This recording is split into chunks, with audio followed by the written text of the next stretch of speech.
Okay, thanks for joining this session.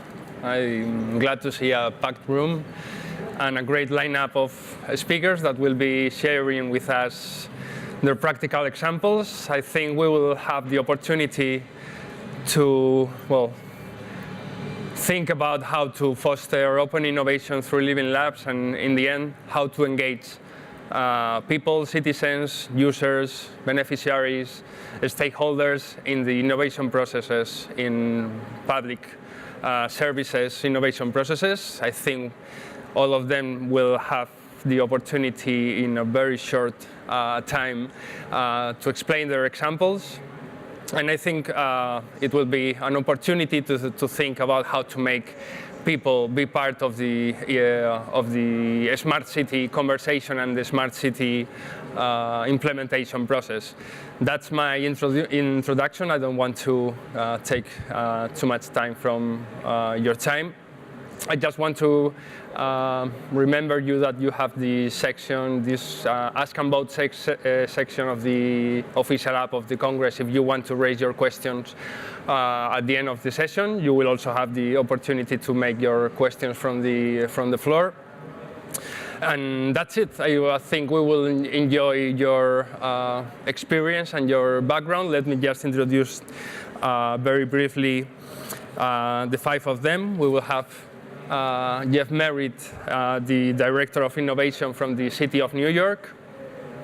We will also have the experience from the Ministry of Economy, Competitiveness and Innovation of Andorra.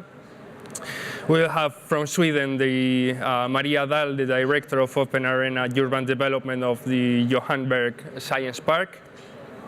And quite related, but from the other part of the world, from Brazil, we will have Professor Regiane Relva from the Faculty of Engineering in Sorocaba, near São Paulo. And we will also have the opportunity to learn from Saboya, in charge of driving MasterCard's activities on smart cities from MasterCard.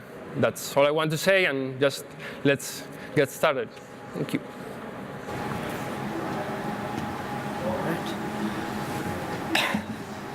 Good afternoon. My name is Jeff Merritt. I'm the Director of Innovation for New York City. I think you guys are in for a treat here. This is a really outstanding panel, and I think everybody has something very unique to contribute to this discussion. If you've heard me talk before, you realize that I talk a lot about equity. I talk about a smart city as an equitable city. This discussion will be no different. However, we will be talking about how do we bring equity into living labs, and how do we build a living lab that truly embodies equity and helps transform cities. So I think our starting point here is that we have to recognize that I think all of us agree that smart cities is about making people's lives better. And that's why living labs make so much sense, that it's an environment in which we can see if these technologies are actually making a real impact on people's lives. But whose lives are we actually improving, right? In a city like New York, we have tremendous, tremendous opportunity and prosperity. We have more millionaires than anywhere else in the world, right? This is amazing, almost 400,000 millionaires. But we also have almost half of our city who is living at or near the poverty level. So when we think, there's an expression out there that a rising tide raises all boats. But when we're talking about technology, is it really raising all boats equally? And how can we make sure that we are building and testing and rolling out our technology in a way that is truly equitable and really making a difference?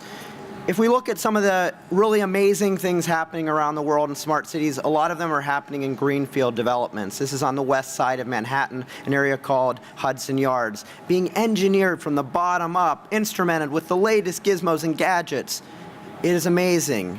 But this is where the top 1% of New Yorkers will live, right? And so what about that other 99%? And by building these beautiful cities, these idyllic places where technology makes lives better, what does that mean about the rest of New Yorkers? They are actually falling further behind.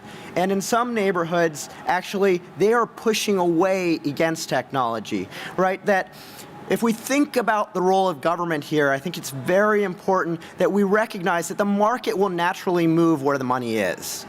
And that our role in government, if we're truly going to take advantage of this transformational power of technology, that we need to focus on these communities not only where the needs are the greatest, but also in some ways where the resistance might be greatest. So when we were deciding where we were going to put our first living lab, it was in some ways a no-brainer. It wasn't going to be in Midtown Manhattan. Instead, we chose a neighborhood where you have more public housing than anywhere in North America, where poverty levels, crime levels are through the roof. If you're born in Brownsville, Brooklyn, your life expectancy is 11 years less than if you're born in Lower Manhattan, right? This is just a few subway rides away, but dramatic differences in lives. And when we think about how technology fits into that, this is an area where, in many ways, technology has been used against the community rather than to help empower individuals. That if you read in the paper about technology in Brownsville, you find cases of technology being used to target individuals who might be in gangs. You read about surveillance. And so when you think about why is that community actually pushing back against technology, you see that it's because of a history of abuses of power by corporations, by government, right? And so there is fear there.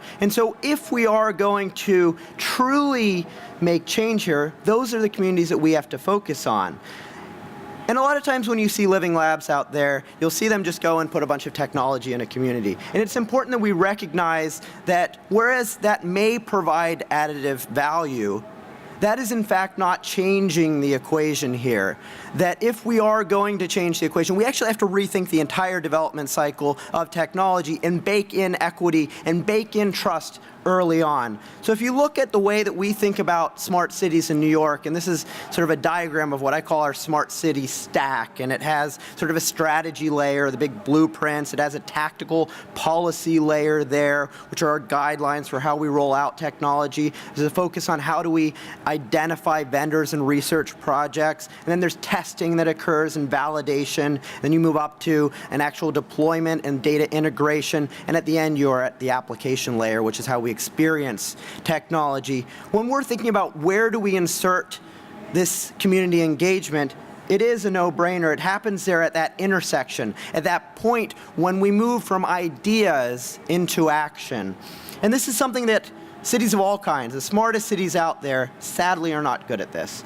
I take an example like LED lights. It seems like a no-brainer. Every city around the world is saying, yes, we should roll out LED lights. But we do it in a way that results in headlines like this, right? You're rolling out LED lights, we're saving energy, but the residents hate them, right? And not surprisingly, then what are we doing a couple months later? We're going and we're changing them because they're too bright. And we're putting in dimmers, right? We're making it so they can be adjusted. And why did we have to do that? We had to do that because we weren't smart enough as cities to realize that community engagement, even though it takes time and energy and is hard, has to occur. And that there are insights that we gain there that are invaluable. That if we do testing, if we do validation and engagement right, if we invest the time and energy up front, it actually accelerates our work.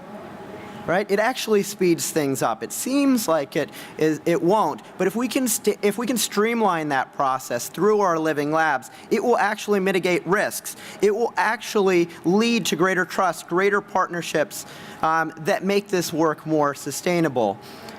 Our living lab philosophy in New York is looking at the intersection, and this is really important, of three different areas. One, what are the community needs? Two, what are the city priorities and what are the investments that are planned? Where are their capital dollars that we're going to spend, right? We are committed, we are going to spend money.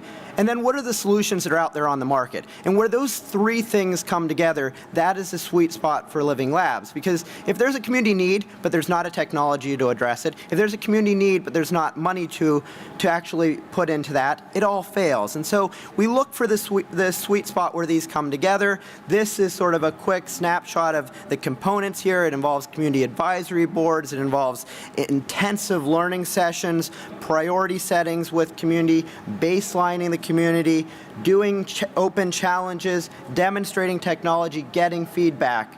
But if we can standardize this process, if we can streamline this and make it so that every technology, before it gets rolled out, goes through a very systematic process, we, as I said before, can dramatically accelerate and advance the way in which we do this. It looks like this. It's a lot of hard work. It's not sexy, but the results can be enormous. And right now, you see the sort of impact of this. We have 2 challenges that are open right now where we're actively seeking companies, academic institutions, individuals to apply to focus on this neighborhood in Brownsville on 2 specific areas, on how do we push forward our goals towards zero waste, specifically in shared spaces like public housing, and also how do we activate spaces at night? How do we take communities that are otherwise vacant, where no one goes out after dark, activate those using technology to create vibrant civic life, to create vibrant economic opportunity? Thank you.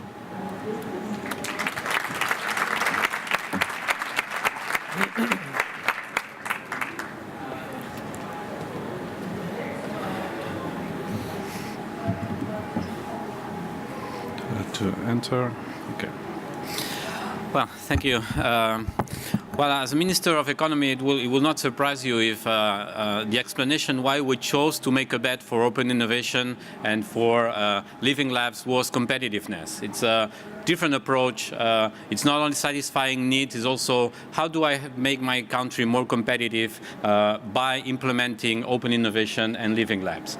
We have some assets. Normally when you come from Andorra, you don't have to talk to you what living labs are. You know about it, but I have to explain what Andorra is. It's a very small country, not far from here, from Barcelona, and we have some very specific assets that we have to leverage. We are very stable. We are ranking number 8 in institutional stability and absence of violence, no homicides in the last 5 years.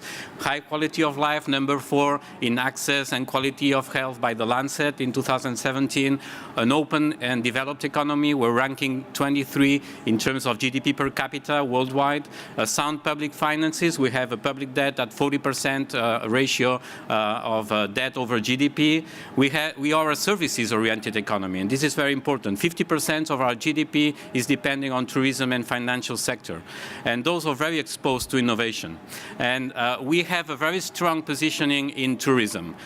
We have 8 million visitors a year for 80,000 inhabitants. So we have the highest rate of tourists per inhabitant in the world. We're ranking number 1. And this is the retail sector is only 15% of the GDP. The hotel sector is 8% of the GDP. The whole touristic sector is 40% of the GDP. So in order to be competitive, we took the bet to make a bet for innovation and how to leverage those assets by having access to the markets. We're currently negotiating an agreement with the EU, so all the work that we have done is compliant in terms of data with the EU directives. And how do we empower energetic and digital transition through innovation, and why open innovation? We have chosen to try to convert Andorra in a living lab, in a true lab where you can test your solutions specifically on tourism. And we have launched that in 2012. We launched a cluster of innovation at that time where we worked on a strategic plan. We also launched a collaboration 2 years after with the MIT Media Lab, which is our partner in developing solutions and methodologies of living lab. And we chose to bet for innovation not on an inventing mode. We're not going to invent anything in Andorra, but we have the capability to be good at implementing and integrating solutions. And this is the bet that we have done as a country. So everything is based on projects. The idea is to combine the idea of building blocks to develop small projects, short-term projects that solve problems that we have in the day-to-day life, so the perception of our inhabitants are more immediate, but at the same time, without not losing the grasp that we have a major ambition, that all those projects help us in building an ecosystem which is friendly to improve the competitiveness of the sectors that today make our prosperity, preferably the touristic sector. I'm going to show you some examples. We have chosen, in fact, three main issues that we want to address with this open innovation scope. The first one is mobility. 50% of the CO2 emissions are caused by transport. We're having 4.5 million vehicles coming every year in Andorra. The number of our vehicles is 80,000. We have the highest rate of vehicles per inhabitant in the world, together with San Marino, 1.2 vehicles per person. So if we have to address energetic transition issues and pollution issues, is by acting on those agents, which are the tourists.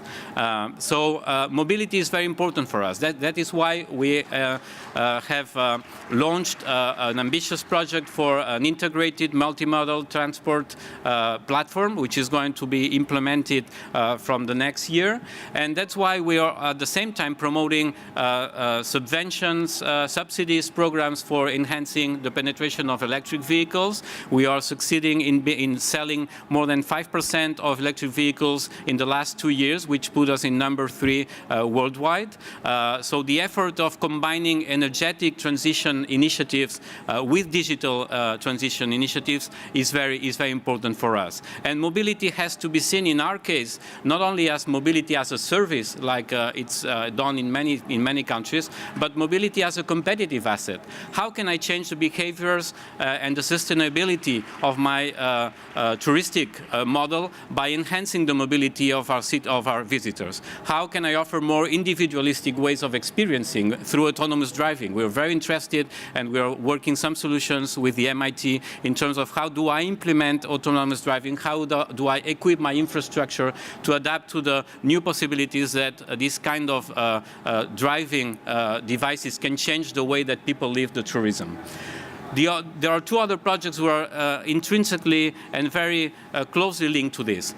Retail sector, loyalty programs. How do I get the customers to come to Andorra? And how do I enhance their experience, and how do I enhance their consumption once they are in Andorra? So loyalty project is the second most important project that we have in mind. And the third one is payment systems. How do I integrate everything that is related to payment in our country? So once you have mobility of the citizens and visitors, once you have how they spend the day there by offering all the leisure and shopping activities that we can provide, and once we solve the issue of how they pay and how we have the transactions resulting from all these activities, we have an ecosystem which can bring us a good solution of the holistic and a holistic approach.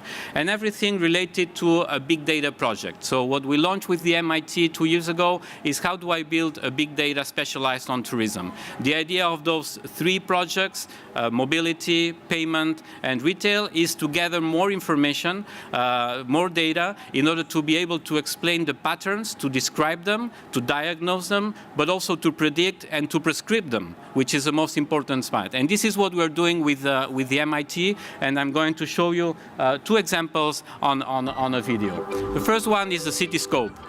All the data that we gather with Andorra Telecom and the energy company, which are associated to the initiative, is built on this platform. So we have created an innovation space where physically people can meet. We have researchers working there from the Observatory of Sustainability of Andorra, for example. We have the MIT working with us, but we have also the public institutions and the private institutions that can gather around this map, where we can project different layers of information. So we have the mobility layers. This is the construction of the open space in one of the touristic facilities. So you have energy, traffic, the impact of touristic events on the territory, how people are moving, how people are spending their time, probably spending their money once we finalize the payment system integration.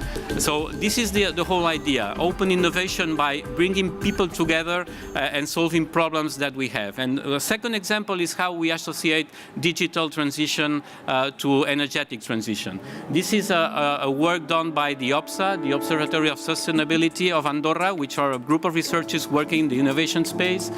We have an inventory of all the roofs of Andorra to produce solar photovoltaic energy. So every roof has calculated the investment necessary, the potential return for energy production, and the time of return of the investment. So in order that to gather people and to see the possibilities that they can have to contribute in changing the habits and promoting Andorra from going from 16% of production, of self-production to 30% in self-production by 2030. So thank you very much.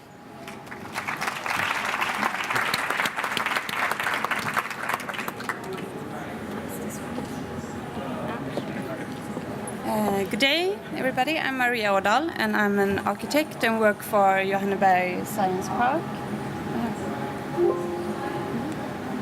Which one?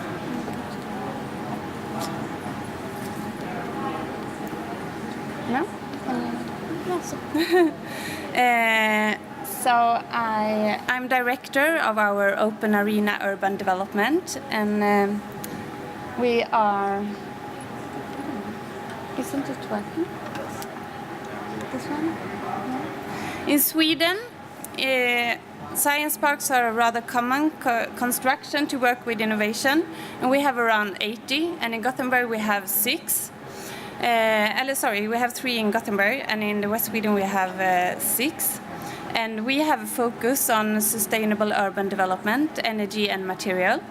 And we have around 20 innovation projects and living labs, and running them together with partners. We are owned by the City of Gothenburg and the University of Chalmers, and we have companies that we work actively with to develop projects together with them around their focus areas and their challenges and goals. And we are also funded from the European Union, Interreg and Horizon 2020, and also the Innovation Authority of Sweden, Vinnova, and the region of Västra Götaland. We use Gothenburg as a test arena, and Gothenburg has a goal to be innovative and sustainable and also open to the world. And I want to inform you that Gothenburg now has been a lighthouse city, one of 3 cities, and Utrecht is the leading city, and also Nice is part of this, and 3 follower cities, and in total there are 9 countries and 43 partners, and it's going to run for 5 years. And HSB Living Lab, which I'm going to inform you about, is one of the projects included in this big Horizon 2020 Lighthouse project. So the challenges we're working within the Living Lab of HSB, one of our partners, is to speed up the pace for sustainability, and how we focus on how we can make living more sustainable and how we can solve housing shortage, and also make use of spaces that are not planned yet. We are 3 main partners in this project. It's Chalmers, and it's HSB, and also Johanneberg Science Park. And Chalmers had a big program, Homes for Tomorrow, and HSB has always been a proactive partner, a building company in Sweden, and we connected them. And together we started the Living Lab, and now we are many more partners, companies that have every of the partners has each goal to work with in the Living Lab. And the residents, it's a 3rd generation Living Lab, and the residents are really important to develop the Living Lab. So it's we focus to be an open arena, and it's also open for partners with outside the Living Lab. It's based on 4 pillars. It's the building. It's a temporary building, and it was built in 10 days, and it's going to stand on the campus for 10 years. It's co-creation with the companies and with the students that is living in the Living Lab, and also together with partners outside. And it's the research. There are around 2,000 sensors in the Living Lab that is measuring everything that is happening there, about using resources, water, energy, and consumption, and movements. So the students are really important. And here are some examples of the apartments. There are some apartments that is more designed as a function apartment. It's more cubic, and some that is more traditional, so that you compare these apartments with each other. And there is an online portal where you can go and see all the ongoing projects and activities, and where you also can apply with a project ID, but you need to have one of the partners as a partner in your project ID. But you can follow it. And here's one example of a project. It's about sharing, and it's comes from an idea from the students from the beginning. So they have a room where they change their things with each other. And there's also a project about a laundry studio. Washing studios are normally very boring. They are down in the basement, but here you can, they have like collaborated together with Rice University and find a design that is more attractive so that it will be more funny to wash your clothes. So actually it's in the entrance of the HSP Living Lab, so even when we have study visit, people will meet the students there washing their clothes. And right now we have a challenge about shared spaces in general, but we will test it in the Living Lab. So this is an open competition where you can come with ideas about how to use the spaces in buildings where are the shared spaces. And we are now going to develop a Living Lab network about open data. It's called SCORE, and we will lead a work package about the Living Labs. So this we'll take the things that we have learned from developing the HSP Living Lab to this SCORE project. So we use the city as a test arena. We develop living labs and we scale them up internationally and help the cities to be smarter. So I've given you some example of smart cities project that we have living labs that are connected to. It's the SCORE project, Interreg. It's the IRIS project, Horizon 2020, which Utrecht is leading. And it's the Climate Kick Network, Smart Sustainable District, with a lot of cities around Europe that are connected to this. And we also have a project that is funded by European Urban Innovation Action, European project, that is called Fossil Free Energy District. And it's also based on the campus. It's a microgrid project on the campus. And you can follow all of these projects on web pages and Twitter and LinkedIn. So we work with the challenges, and the key is to find active partners that are engaged and want to put in time and also funding. And the science park can be a key to connect different actors. And it's also good if you take bigger steps. Don't be too too shy, just because we need to hurry up to change the global to be more sustainable. So, and also find international projects that you can connect with. And for example, we have the IRIS, the SCORE, and the Climate Kick and Urban Innovative Action. Thank you very much. Thank you, Maria.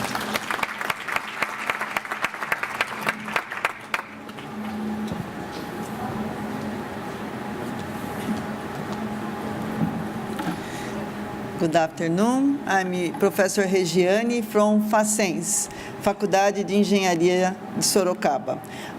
Facens is 41 years old. It's a very nice school, and all of you are invited to go there. Our mission is to create and to educate happy entrepreneurs and innovators students. So we wanted to change the way that we teach. We have for this 6 labs that students can play with. We have Innovation and Social Lab.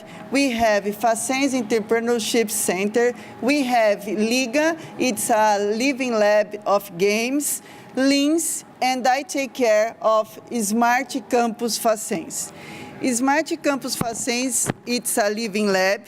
that the students can come and can test all solutions for smart cities. It was created with the help with MIT 3 years ago, and our vision is to use and to implement all the 17 ONU's objectives.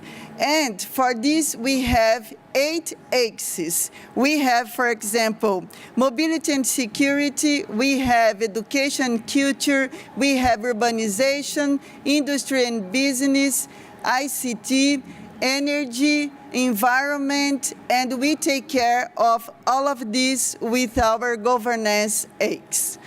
So I'm going to show you some projects. This one, for example, we are looking for how to build new homes for people that there is no conditions and how we can help them to live better with ICT also. We have Fab Labs, so the students can come, can test, can develop all the project, and we can give to them some money and some help to do this.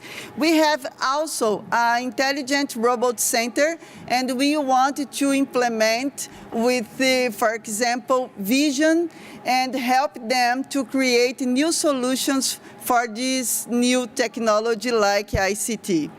We have smart security. We put cameras in all the campus. We can count people, we can trace and track, and we can take care of the security. We, of course, are worried with the CO2, so we implemented the carpool inside the university, and we are helping the students to go by bicycle, by carpool, and another kind of ways. We have also an Industry 4.0 lab. We are implementing with some companies like Festo, ABB, and so on. We invite the students to create their own machines. This kind of machine, it was invented and manufactured by the students with the help of the professors. It was very nice. The students became very happy to do this kind of things. And we wanted to send this to help people outside Facens, for example, inside the schools.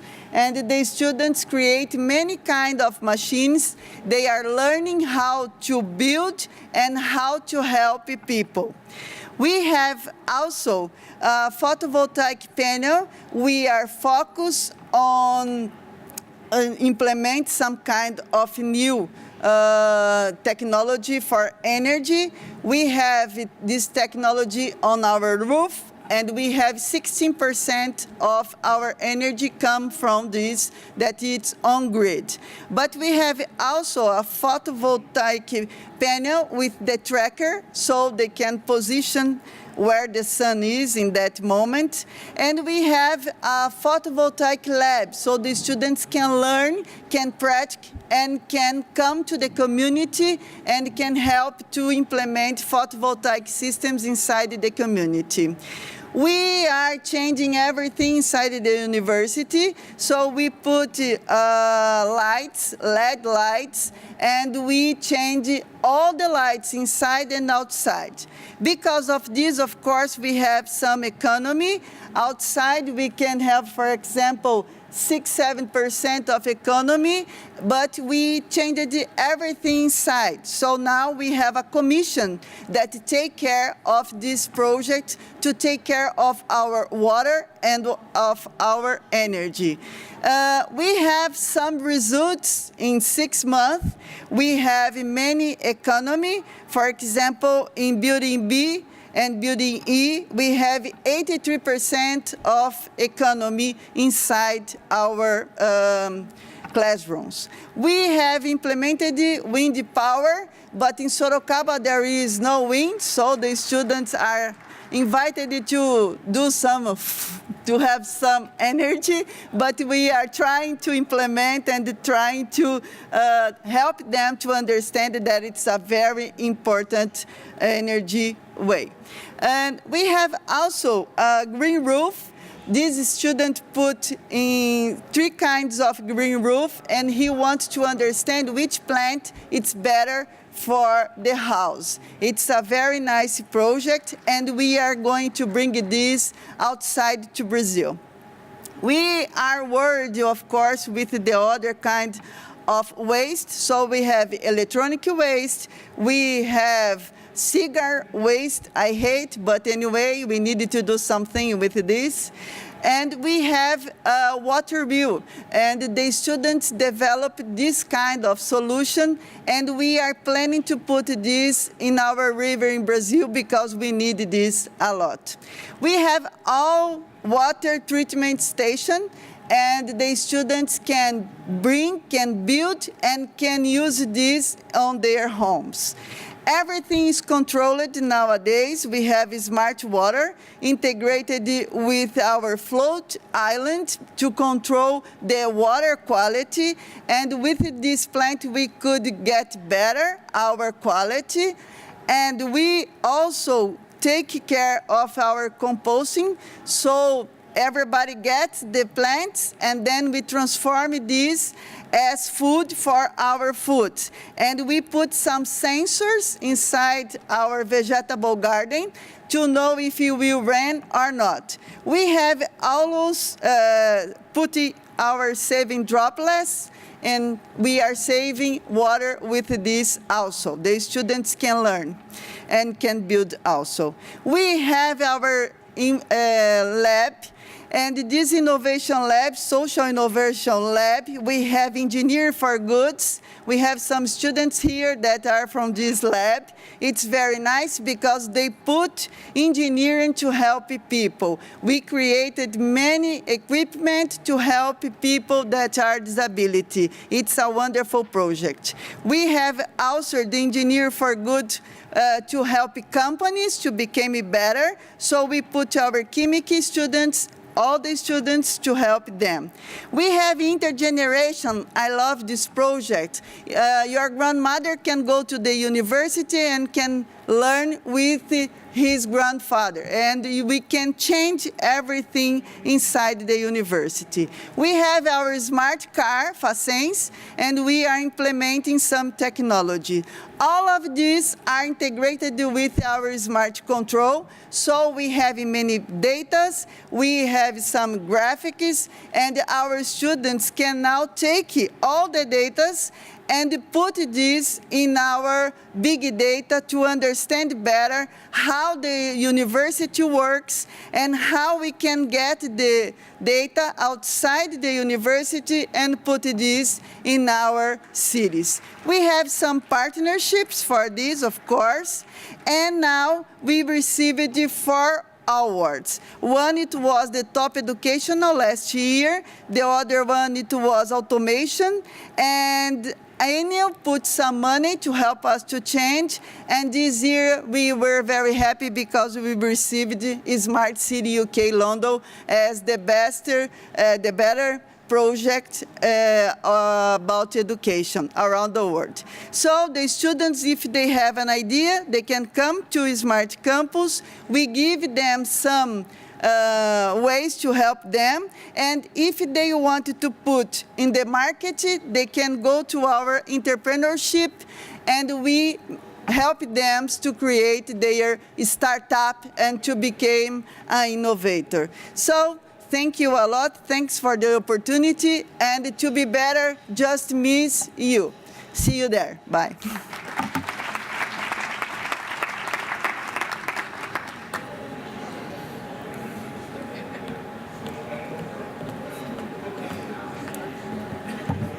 Hello, my name is Sapan. I work for MasterCard. I lead our Smart Cities vertical within the organization. What I want to talk to you about today is, given the topic around innovation and living lags, is a very specific example of the work we have done in Chicago recently around transit demand management.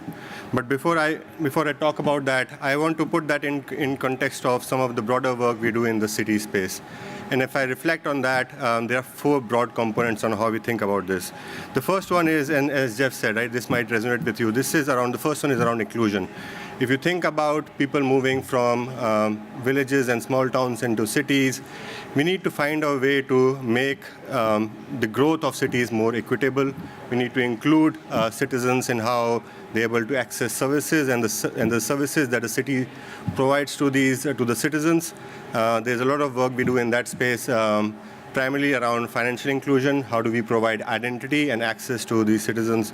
We have commitment to include 500 million people by 2020 into the formal economy. So that's the first category. If I move clockwise, the second category is around how do we use technology to drive scale in cities around the world. And when I say technology, that's not just technology, that's technology which operates on interoperable open standards. So what do I mean by that? To give you an example, so if a lot of the work we do in that space is in the transit environment. If you think about how transit systems operate around the world, you typically, if you think about New York, right? You go into New York, what you typically do is you exchange your money for transit money. You take your money, put it in a vending machine, you get a Metro card in the example of New York, and that is what you use to travel around the transit system. And there are 300 of these proprietary systems that exist around the world to operate and to consume transit services. But the way I think about it, it's very different, right? So if you go to a coffee shop and you say, I want a coffee, Starbucks doesn't ask you to buy a Starbucks card and only then I'm going to provide you coffee, right? So why should transit be different? All of this should operate in an interoperable way. So what we have started doing is, and we have done this in 100+ cities now, wherein you can use what you have in your wallet, you take out a card and you can commute through the transit network without queuing up to buy separate ticking systems, without the city investing a lot of their resources into vending machines and people sitting behind booths giving out these proprietary ticketing cards. It helps visitors. It makes the city more visitor-friendly. So when we implemented this in London, to give you an example, if you traveled into Heathrow and you looked at the queues in front of the tube stations there, you will see hundreds of people queuing up trying to get an Oyster card. Now, if you contrast that to today, you won't find people queuing up. People don't prefer to take taxis. They just pull out what they have in their wallets and they run through the transit system. So that's what I mean by interoperable standards based on open APIs. A lot of focus there. The third one is around data. We spoke about the data. Our CEO says data is the new oil. I can't overemphasize that. But given we operate a global network, we see payment transactions. We can help the city make better planning decisions. We can help them understand what kind of tourists come into the city, what do they do when they get into the city, how do you make city more attractive for tourists, but also from a policy making perspective, right? So if I have made a specific action or a policy action in the city, how do I measure the impact of that action? What impact that particular policy had in terms of driving the economic health of the city? We can help cities measure that. So that's the third bucket. And the fourth bucket is what I'm going to talk about, wherein we try and work with cities in a collaborative manner where we can come in with them and co-design and co-pilot solutions together with them. So the specific example I'm going to talk about here is around congestion. So if for those of you who live in the cities, this would resonate with you, right? Congestion plays a huge part in driving how people think about driving quality of life. If I get into my office and if it takes me 1 hour rather than 30 minutes, I feel grumpy through the day. So it really drives some of the quality of life, essentially. And what's driving some of this congestion is the fact that if you look at public spending on transit, that hasn't changed for a lot of cities. In the US example, still cities spend like 2.5% of their budget on things like transit. But if you look at the ridership, that's grown manifold, right? In the example of New York, that's gone up like by 80% since over the last 20, 25 years. And that's an issue. And if you think about how do we solve it, one solution is to invest more, build more rail lines, put in more trains, but that is expensive. It takes time, and you don't need to solve for the peak of peaks. In some cities, what they try and solve for is my peak hours are in the morning when I go from my home to work between 8 o'clock and 10 o'clock, and then again in the evening when people are coming back home from between 5 o'clock and 7 o'clock. So that's what I try and, that's what the kind of infrastructure I need to build so that I can accommodate that demand. But in sometimes what happens is your demand goes through the roof, and you have an event or you have a breakdown, and in that case, it's very difficult to meet the demand.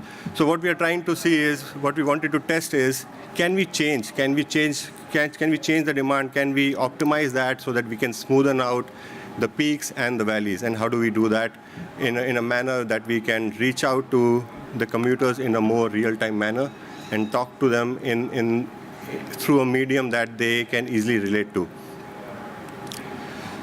So what we did in Chicago, we worked with a number of organizations, firstly with CTA, which is Chicago Transit Authority, and the City of Chicago, but also with City Digital, which is an urban tech platform which helps bring together private and public partners and helping us use Chicago as a test bed for that. We also worked with Ideas 42, which is a team of behavioral scientists who can help design experiments, but also measure the effectiveness of those experiments, along with Cineverse, which is a mobile engagement company that we partner with. And specifically for Chicago, if you think about Chicago is big on baseball. If you don't know what baseball is, it's the American version of cricket. That's what I call it. And with Chicago, the specific problem is the stadium that hosts the local games, Cubs, is on the northern part of the city, and the games happen at 7 o'clock in the evening, which coincides with when people are moving from downtown to where they live in the north part of the city.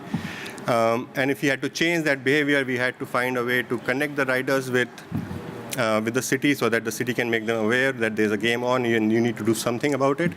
And but also be more specific in how we target them, right? You can't do mass targeting because this may not be relevant to a lot of riders on the city.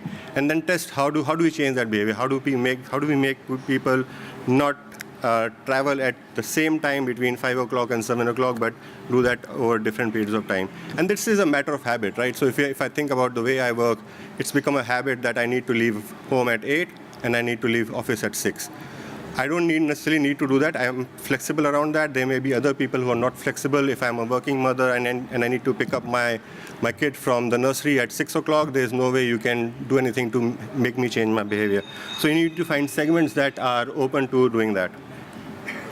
So that is what we did. We ran a campaign for a week or so to sign up volunteers for the trial, wherein and this was specific to one particular line on the transit system, and the focus was on trying to shift that behavior. And we did that through SMS, and which is the most basic form of how a city can communicate. If you look at how SMSs, 90% of SMSs are opened in the first 3 minutes. It's the lowest common denominator of how people can read. So everybody may not have a smartphone, but everybody can receive SMSs even if you have a feature phone. Right? And we tested out 4 things. One was just testing the commuter that there's a game on tonight. You might need to be aware of that, and there may be overcrowding. The second one was around telling them there's a game on tonight, it's better off you don't travel at that specific time and choose a different time to travel. The third one was around, we said, if you don't travel between 5 and 6, we are going to do a donation on your behalf to a charity. And the fourth one was we offered rebates on their tickets, on their transit tickets. So unsurprisingly, what wins is money. People like money in the pocket. And what we were able to see is it drives 18% reduction. We drove 18% reduction in peak transit ridership. So if you compare that when we had no tax to when we provided fare rebates, we were able to, from the trial, take out 18% from the peaks. So what this tells me, right, if I just try and summarize, what this tells me is, and if I just reflect back on the way we work with cities, it's more about focusing on solving for the problem, right? The focus can't be on selling a product. If we focus on solving a problem, and if we can focus on working with the city in a manner which is where the city is a part of the solution-making process. We can co-design, co-develop, and then pilot that solution in the city, and then take that elsewhere. That is what we have found to work, and that's the vision. We are calling that vision City Possible, wherein we want to work with corporates, a large set of global corporate partners, as well as cities, to go through that process, identify the challenges that they face, and then work together to solve for them. Thank you.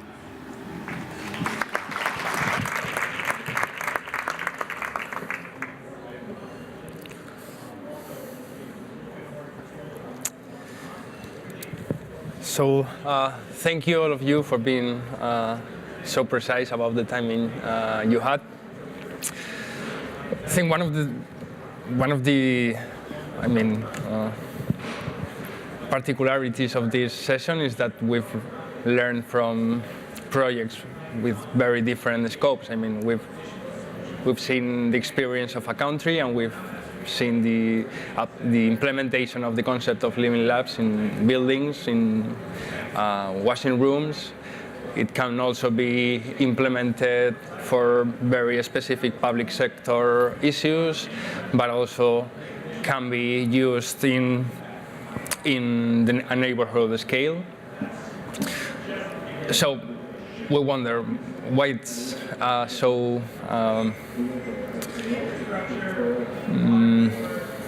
I would say why it is so easy to use this kind of concept or approach to so many different scopes and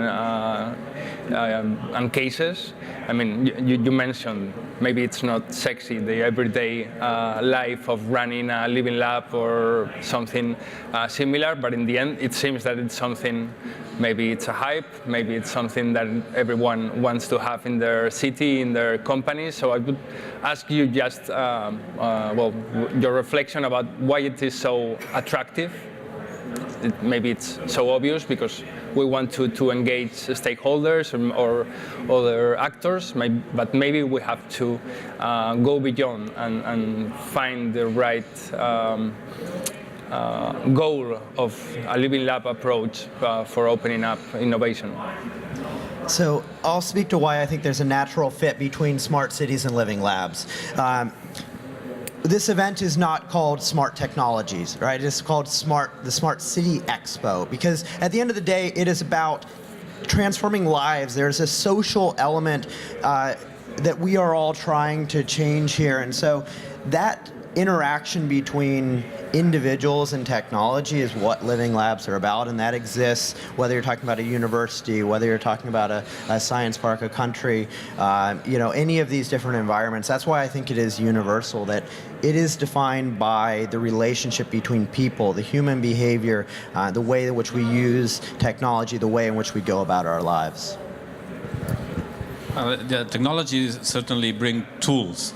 And what we're doing here is using tools differently in different scopes.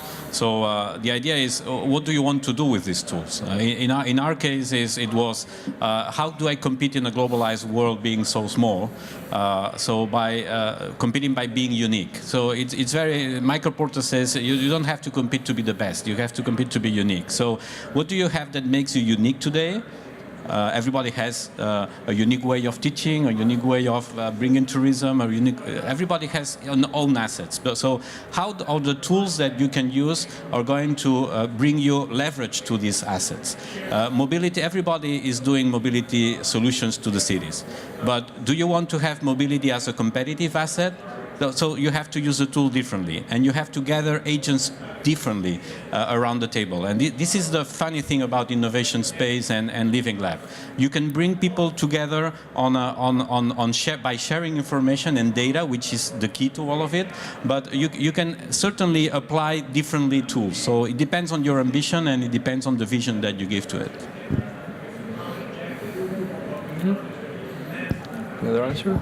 I believe it's a simple way to involve people, to make it they connected to a living lab, and it also gives possibilities to make mistakes before you're putting them into a real environment. So I will echo all of that. I think about this in a very simple terms, right? It's we're trying to solve problems. Technology helps us. It's an enabler, but that can't be the story, right? The story can't be about technology. It's about how do we use technology to solve real problems, and that's what we're trying to do.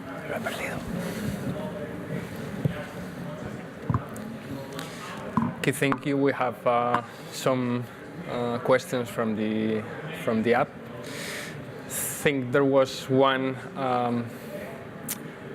I mean, I lost the I lost the app, but I think there was one for Japan on how do you actually control the people you want to send them an SMS, and I think there was one for you.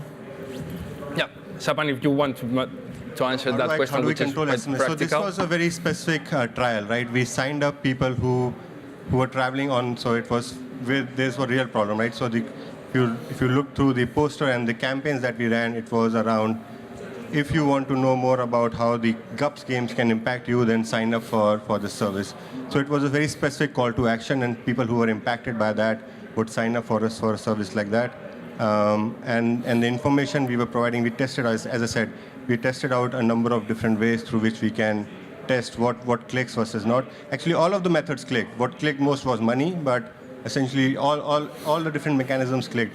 If you think about, if I'm in my office and it's 6 o'clock, it's about time for me to go home, and I get a message which says, Sapan, if you hang around for half an hour, the congestion is going to go down. It's a more pleasant time to go home.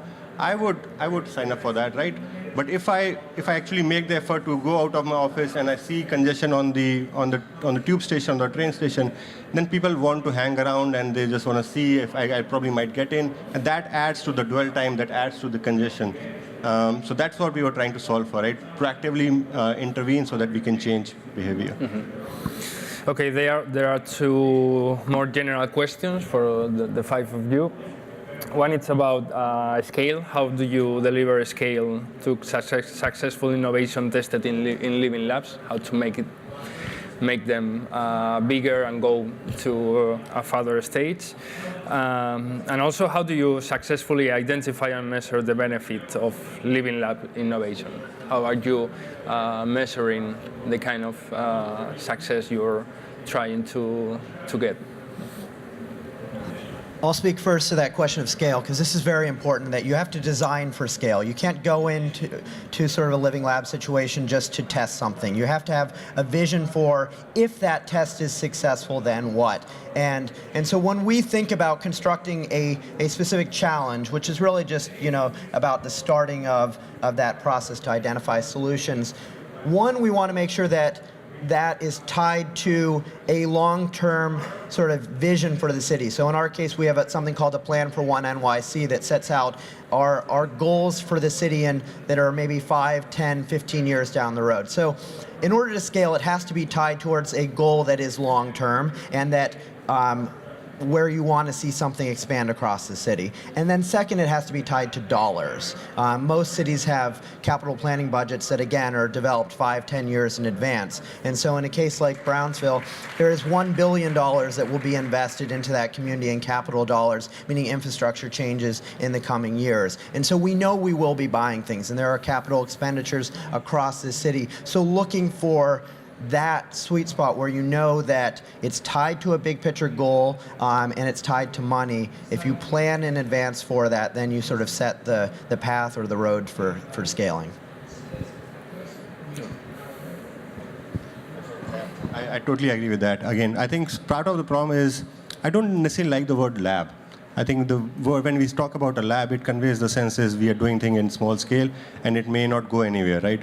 But that is, we need to solve that at the design phase. We need to design questions or experiments that we are trying to answer so that once we have found an answer, we can scale it. So we are not doing this for like the 2,000 people we signed up, right? We tested what we wanted to prove. We have proven that out, but the goal is to expand this within the city and then take this to other cities. If we are only doing this for the trial period, then it makes no sense for anybody, neither for the city nor for us. Yeah, one of the issues is how do you think big, act small, and scale it? This is the thing. You have to act small. You have to have concrete projects that solve concrete questions and issues that you have, because this is the way that people have the perception that you're advancing. Otherwise, you lose your time trying to explain the whole project.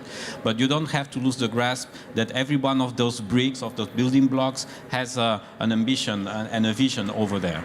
And everything has to be integrated.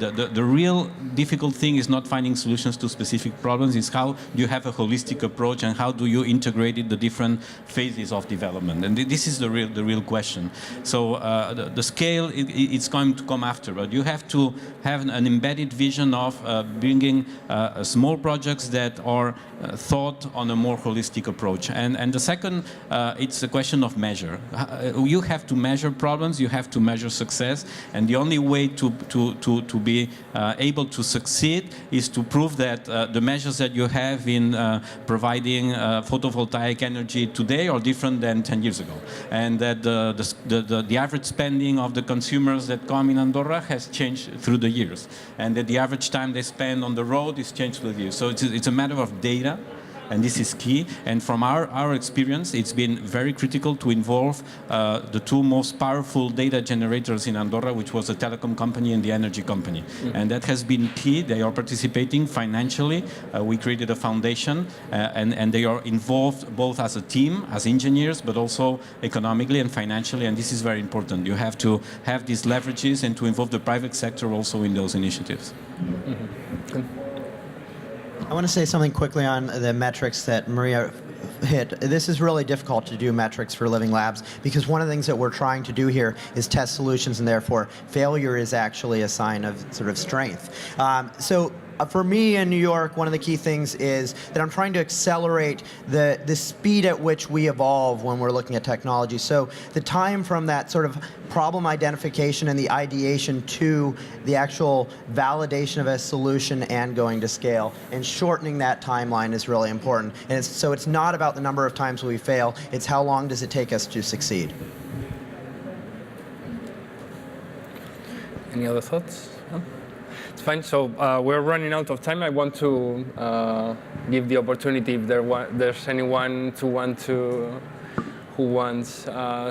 to make an analog question by voice.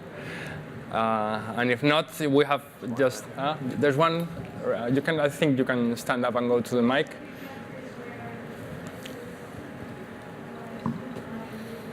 Hello. Hi, my name is Merritt. I work for E.ON Sustainable Cities. I have a question for you, Jeff. First of all, thank you for a great presentation.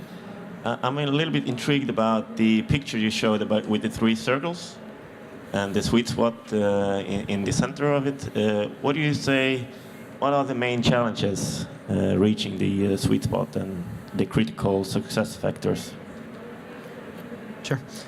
So I think I'm going to speak not to the challenges, but just how you do that. One, you want to bring all of the key stakeholders to the table. So the community engagement is key, that it is critical that you have access to a network of key decision makers in the community, the folks that are actively involved in sort of advocacy groups, whether it be around safety, around housing, around any of a myriad of issues. That you've got to have the right people that come to the table on the community side. You need to have the right folks on the city side who actually understand budgets and know what's committed, but also have the understanding of sort of what's practical. And then last, you need the private sector at the table. If you can bring the right partners to the table, it's not actually that difficult to identify that sweet spot. But it is a collaborative process, and it takes time. In the case of those challenges that I mentioned, we started that process in March of this year. We went through basically about 3 months working with the community and our stakeholders at government agencies to understand that sort of intersection there, and then did sort of market analysis to see where sort of we knew that there were smart city solutions that could be a fit, and then we launched those challenges just about a month ago. So it's something you can do in a period of about 6 months, and then what we'll do is we'll roll out a bunch of pilots next year. We hopefully will test, take those things to scale, and we'll keep repeating this cycle again and again. Thank you. Thank you. So I'm afraid we ran out of time. There were 2 or 3 more questions on the app. I couldn't have the time to raise them, but of course you can talk to them just after the session. Thank you very much for your time attending this session, and of course, thank you very much for coming to Barcelona, joining the session, your preparation, and for sharing your insights. Thank you very much, and a big applause for them, for your effort.